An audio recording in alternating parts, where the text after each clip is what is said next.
Let's talk about what's happening in West Asia. It is beyond grim, and I'm at a loss for words, to be honest. It's not easy to report on violence you see every day, let alone live it. And we can only try to imagine what people in this region are suffering. On this show, we have reported non-stop on the escalating fight between Israel and Hamas. And we have been showing you pictures from both sides, giving you insights into grim details. Why are we doing this? It is because we hope that soon we'll be able to come back to you and tell you that the exchange of fire is over, that people no longer have to run to bomb shelters, and that finally there is peace. Unfortunately, today is not that day. As we speak, fire rages on in West Asia. Can we call it a war? A fight to protect one's land? Is Hamas using Palestinians as human shields? Is Israel using disproportionate force? There are no clear answers to these questions except one. What's happening in West Asia is a humanitarian crisis. In the last 24 hours, a journalist has been killed. 2 foreign workers have lost their lives. Allow me to quickly recap the events for you. Airstrikes and rocket fire continued last night. Hamas fired rockets towards the Israeli cities of Ashdod, Ashkelon and Shephelah. Israel roped in 52 aircraft, bombarded Gaza non-stop for 25 minutes. What you see is the video released by the Israeli Defense Forces, and they claim to have destroyed 9 rocket launchers and a tunnel system used by the Hamas. This is what Gaza looks like after the overnight assault. A family home has been leveled. At least 6 people have died. Among them is a journalist. He worked at a local radio station. His father says the son never carried a weapon. It's all a lie. The Israelis never warned us. The house was bombed directly. My son never carried a weapon and he did nothing. He was a journalist and radio station worker.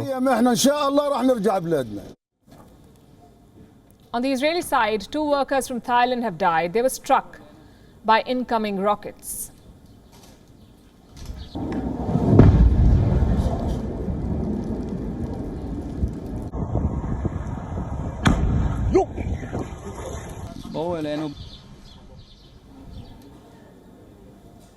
As we speak, new fronts have been opened.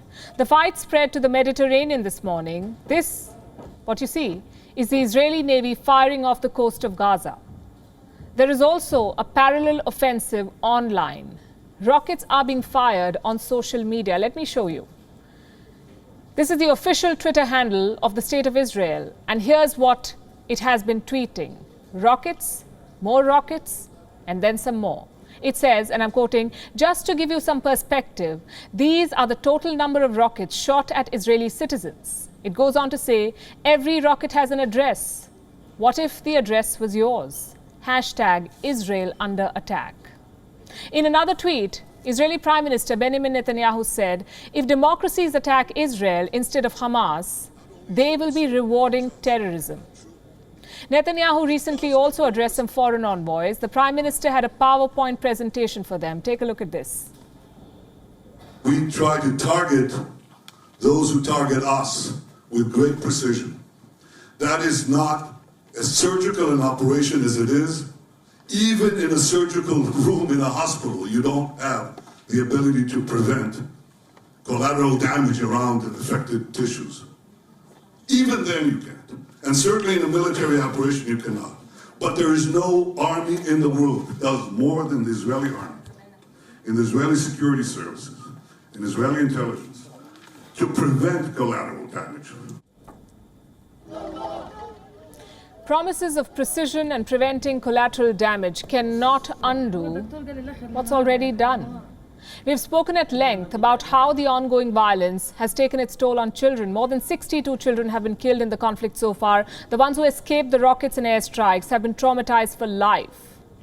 This is Suzy Ishkon Tana. She's 7 years old. Her home was destroyed by Israeli airstrikes.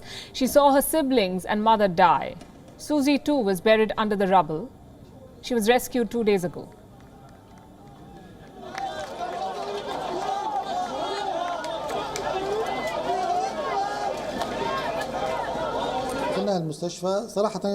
We admitted her into the hospital and really, she was still in shock. She is in shock all the time. She refuses to speak, to eat, or drink.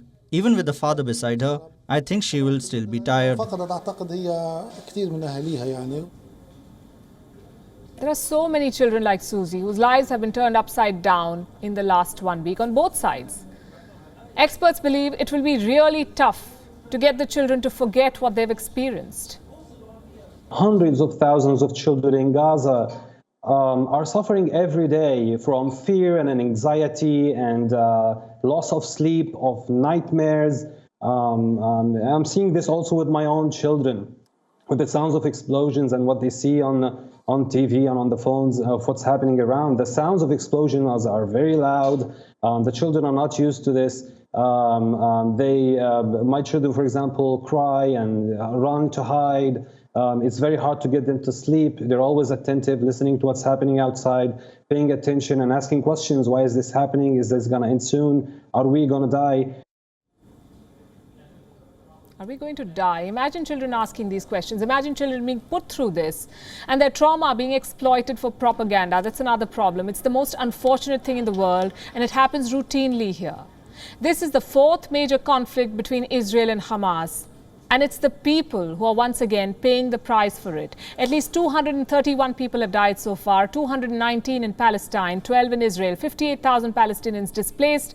And as we speak, the Gaza Strip has no COVID testing labs. They had one facility. It's been damaged in an airstrike. The crisis gets worse with every passing day. But there's still hope. The two sides can still arrive at a ceasefire. Diplomatic efforts are on, not going very far so far. The United Nations General Assembly is expected to meet tomorrow to discuss this. The Biden administration has asked Israel to wind down its offensive. According to the latest, US President Joe Biden has told Netanyahu that he expects a quote-unquote significant de-escalation today on the path to a ceasefire. The European Union has called for a ceasefire, so has Canada. There are also countries like Egypt that are trying to broker truce through private channels. But how are Israel and Gaza responding to these calls for peace?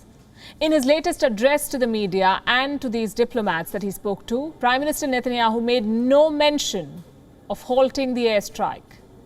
As for Hamas, one of its senior officials told the New York Times that the group has sought a ceasefire. He said Hamas will agree to a quote-unquote simultaneous and mutual ceasefire.